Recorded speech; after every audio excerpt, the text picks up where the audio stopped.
Hello, and welcome to Settle the Stars. Episode 13, Saturn. Put a ring on it. Hey folks, this is Alexander Winn. This week, we continue our journey across the solar system and visit what will definitely be one of the top tourist destinations in the future, Saturn. This gas giant may not hold as many records as its giant neighbor Jupiter, but the dazzling ring system that the planet is known for make it a fan favorite. And today, we get to visit. Even before telescopes could reveal the beauty of its rings, ancient observers held the yellowish light in the sky in high esteem. Ancient Babylonians recorded its movements meticulously, and in ancient Greece the planet was known by the name Phaenon, later to be called the Star of Saturn by the Romans. Saturn was the Roman god of agriculture and wealth, appropriate given the planet's tendency to grow and fade in brightness over the years, much like fortune can. This cycle of gradual brightening and darkening is caused by Saturn's rings. As the planet appears to rotate in relation to Earth, the axial tilt of the planet causes the rings to be seen more from above, below, or from the side, at which point they're almost invisible. That reflects different amounts of light, altering the planet's appearance in the sky. The astrological symbol used for Saturn is a stylized sickle, representing the god's agricultural association, and everyone's favorite day of the week, Saturday, still bears the Roman name for the planet, assigned in the 2nd century AD. To the Hindu astrologers, the planet was known as Shani, the judge of everyone based on their behavior and deeds in life. Ancient Hebrews called Saturn Shabbathai, attributed to the angel Cassiel, and governed by the beneficial spirit Agyal and darker spirit Zazel. Detailed observation of the planet couldn't take place without the aid of a telescope, and while Galileo's were powerful enough to see Jupiter's moons, he mistakenly believed that Saturn's rings were actually moons alongside the planet. It was Dutch polymath Christian Huygens and his improved telescope who first recognized and recorded the rings in 1659. Over the next several centuries, the moons began to be uncovered, which we'll get into in more detail in the next episode, and the first low-resolution images were obtained at a distance of only 20,000 kilometers as Pioneer 11 flew by. Pioneer also studied the rings more closely, identifying an additional thin ring, as well as making note that many of the gaps noticed earlier were not quite empty after all. In 1980, Voyager 1 completed a flyby as it passed through, accomplishing the first high-resolution photography of the planetary features, as well as images of many of its moons. Scientists in charge of the mission decided to sacrifice part of Voyager 1's mission in order to alter course for a closer look at the moon Titan. They learned that Titan's thick atmosphere is impenetrable to visible wavelengths of light, and were unfortunately unable to obtain images of the landscape through the thick clouds. And as a result of the mission modification, Voyager 1 was unable to visit Uranus, Neptune, or Pluto. The following year, in 1981, Voyager 2 passed by Saturn to obtain more high-resolution images of the rings to track any changes since Voyager 1's visit, and it also scanned the atmosphere of the planet with radar to measure temperature and density. Voyager 2's innovative spinning module was unfortunately stuck for part of the flyby and was unable to take more planned photos, and as it passed by, the spacecraft was able to use Saturn's gravity to swing on toward Uranus. Altogether, the two spacecraft were able to identify several new satellites interacting with the ring system, and observed previously unknown gaps within the rings. In 2004, NASA spacecraft Cassini-Huygens entered orbit around Saturn for an extended mission to study the rings and moons of Saturn. This was an ambitious plan to extensively study the moons and atmosphere of Saturn, and featured a detachable probe named for Huygens that would fall into the atmosphere of Titan to collect valuable data. Photographs from the orbital Cassini module captured a previously undiscovered ring, and fascinating images of the atmosphere in unprecedented detail. As a final maneuver, Cassini accomplished a series of impressive passes through the gaps between Saturn and its ring system before completing the mission by entering the atmosphere. The accumulation of telescopic images over the centuries, as well as the more recent sensory readings and photographs from these spacecraft, have provided us a wealth of information about the planet. Many of its most interesting features were complete surprises to learn, and there are still many mysteries left to solve. Let's dive in. The second largest planet, just behind Jupiter, Saturn orbits the Sun about 9 times the distance that Earth does. Even clipping through the solar system at 9.7 kilometers per second, it takes Saturn about 29.5 years to complete one full trip around the Sun. As with most gas giants, it's difficult to assign a length of day for Saturn, as the swirling atmosphere travels at different rotational speeds depending on where you look. Saturn's atmosphere primarily consists of hydrogen and helium, the same main components as the Sun and Jupiter, suggesting it formed along with the others in the early solar system from the same nebular dust before settling into its current orbit. Interestingly, Saturn's density is less than that of normal water. If you had a bathtub big enough, Saturn would literally float. Despite being around the same size as Jupiter, Saturn is much less dense, with only about a third the mass of its larger neighbor. Together, Jupiter and Saturn account for over 90% of the total planetary mass in the solar system, and as a result have likely done much over the 4 or 5 billion years they've been around to stabilize and maintain the orbits of the other planets where they are. A particular orbital oddity about Saturn is that it does not appear to have any Trojan asteroids at all. As we learned last week, Jupiter, admittedly much more massive, shepherds an estimated 2 million small asteroids along its orbital path, ahead and behind it as it travels around the Sun. Mars, Neptune, and even Earth have been found with small Trojan asteroids, but somehow Saturn has none to be found. Fortunately for travelers on approach like us, fewer asteroids to dodge is pretty much always a positive. Approaching from inside Saturn's orbit, we'll enjoy a full-lit front view of the gas giant as we get closer. The rich yellow beige of the atmosphere shines brightly, and from here the icy rings twinkle brilliantly. The ring system is impressive and hugs the planet closely, well within the orbits of most of the larger moons. Striking banding patterns make it look as though there are dozens of individual rings nestled tightly together, which there are, but for classification purposes, the bands have been grouped into 14 rings. On today's trip, we'll focus only on the inner rings named alphabetically A through F, that is, the rings that are commonly shown as visible bands around the planet. There are some larger rings farther out, but we'll explore those in more depth in next week's episode. We'll imagine a close approach above these rings for a great view as we get closer. Passing below us, first we'll see the faint F ring, outermost of the discrete rings and discovered first in 1979 by the Pioneer 11 mission. While relatively thin, at only a few hundred kilometers wide compared to the other inner rings, this one has a very interesting visual feature. There's actually a wispy spiral strand coiled around the main ring. This ring was likely formed when the moons Prometheus and Pandora collided sometime in the past.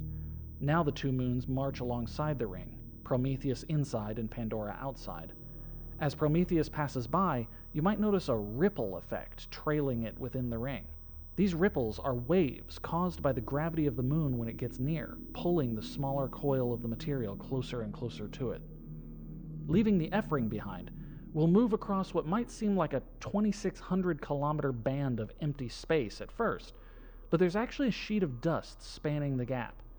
This region is called the Roche Division, after French physicist Edouard Roche, and it separates the F and A rings. This shouldn't be confused with the Roche limit, which is a term for the distance at which a large object becomes too close to a planet and will be torn apart by tidal gravitational forces. It just so happens that the Roche Division is coincidentally near to the Roche limit of Saturn, which is why these inner rings have not coalesced into a new moon.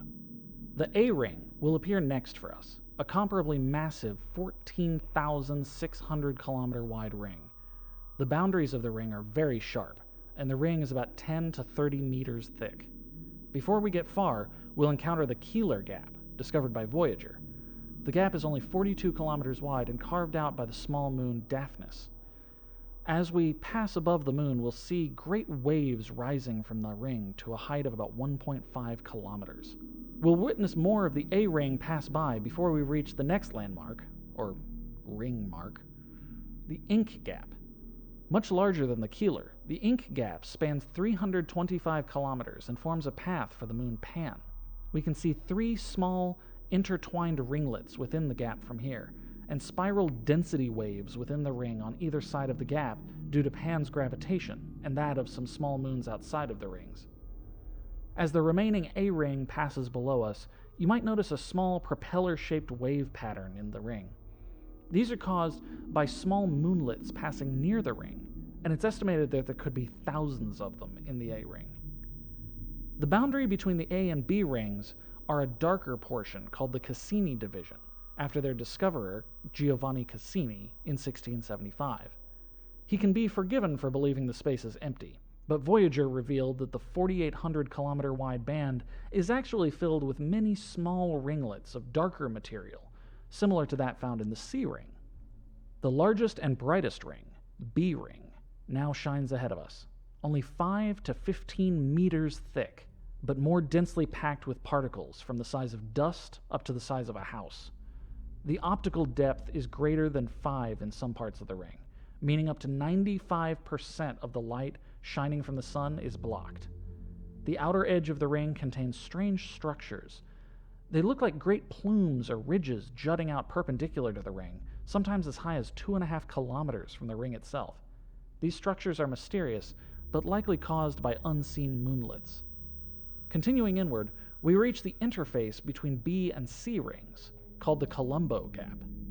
The gap contains a small ring called the Titan ringlet, named for the moon, which is actually located far out beyond the rings. It's named for Titan due to an orbital resonance with the planet, which has slightly elongated the ring into an elliptical shape rather than circular.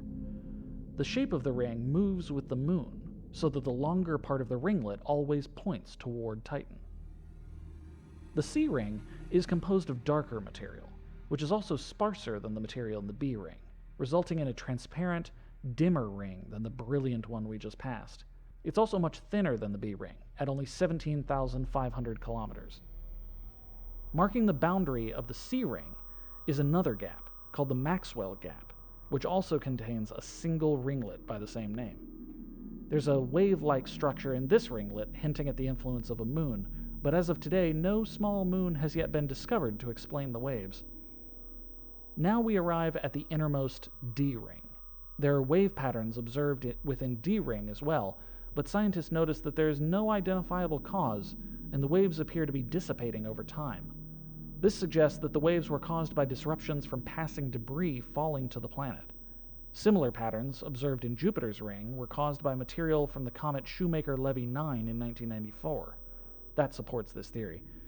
In 1980, Voyager 1 identified 3 ringlets within D ring, and by the time Cassini arrived 25 years later, the innermost had actually moved 200 kilometers closer to the planet. It's an example of the dynamic nature of the ring system, and a reminder that as material is lost, either to ejection or falling into Saturn, the rings aren't permanent. The origin and fate of the ring system are still open questions. Some scientists believe the rings are very young, pointing to the fact that the ice particles still appear relatively fresh when it's known that they should darken over time as more dust and debris accumulate. The theory proposed by Edward Roche in the 1800s is that the rings were once part of a moon named Veritas. This moon would have been destroyed, either torn apart by tidal forces at the, you guessed it, Roche limit, or obliterated by a collision with another large object. The debris then eventually migrated into the current arrangement. Cassini spacecraft data support this theory that they are younger, between 10 and 100 million years old, and by measuring and extrapolating depletion rates within these theoretical parameters, it's thought that the rings could completely disappear within the next 300 million years. A competing theory is that the debris are actually the remnants of a small planet that was torn apart by Saturn much earlier in its history, while still surrounded by a gaseous nebula. The planet's heavier core would have been devoured by Saturn, leaving the stripped outer layers, which could explain why there's so little rocky material currently in the rings. There's also a theory that the rings are accumulated from micrometeoroids over time, which would need a much longer time frame to accumulate, more like 1 billion years. The other mystery is how much longer the rings will last. One method scientists have tried is to estimate the rate at which material is measured to be falling into Saturn.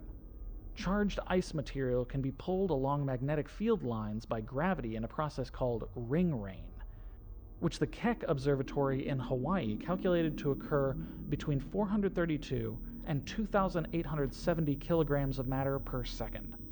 Added to the good old-fashioned gravity pulling charged neutral material to the planet, which the Cassini mission measured to be between 4,800 and 44,000 kilograms per second, scientists believe the rings will be completely gone in less than 300 million years, maybe as little as 100 million years.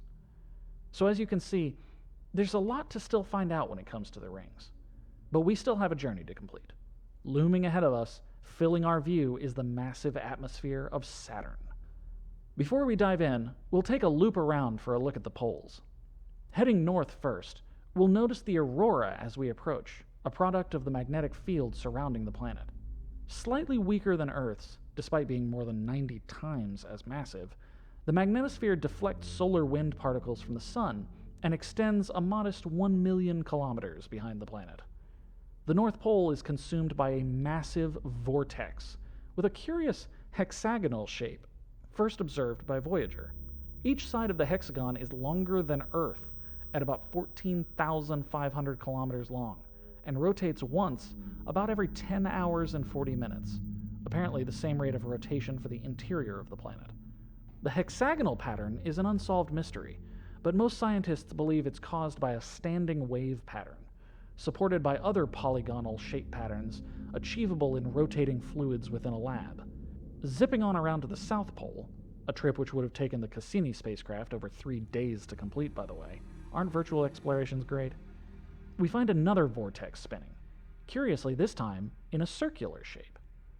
The massive hurricane-like storm observed by the Cassini craft sits right at the pole, the size of Earth, with a clearly defined eye wall and winds churning at 550 kilometers per hour.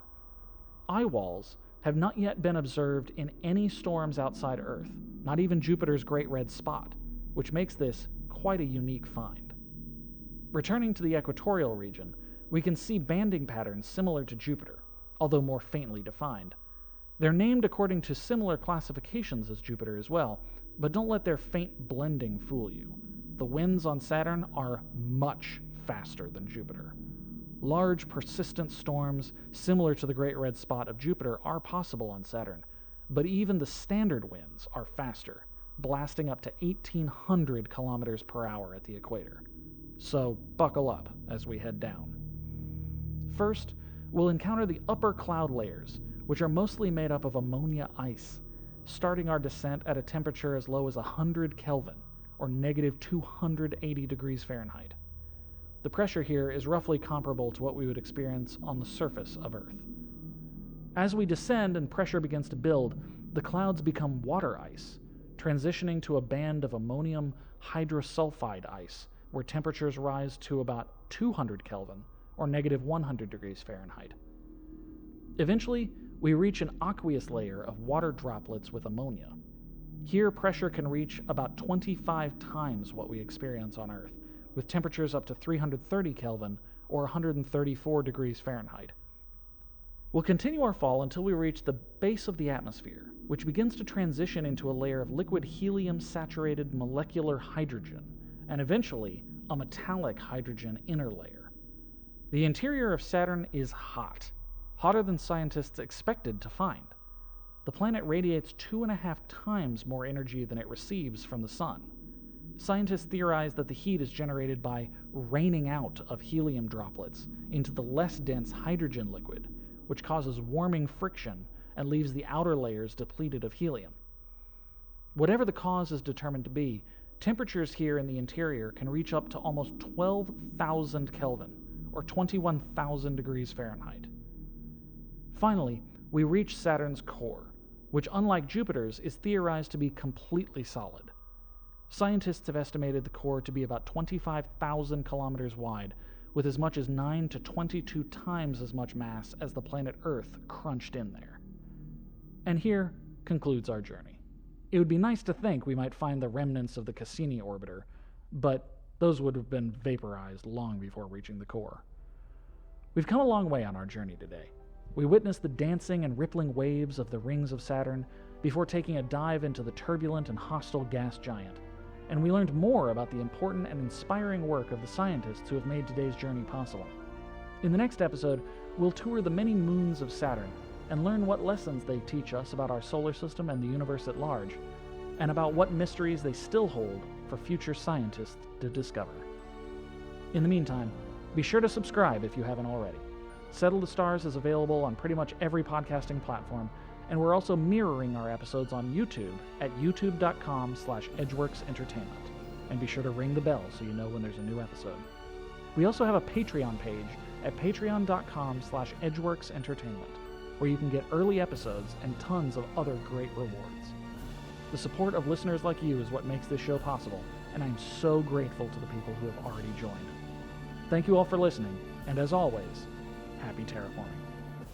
Settle the Stars is a proud member of the Edgeworks Nebula, a collection of intriguing and informative podcasts from Edgeworks Entertainment.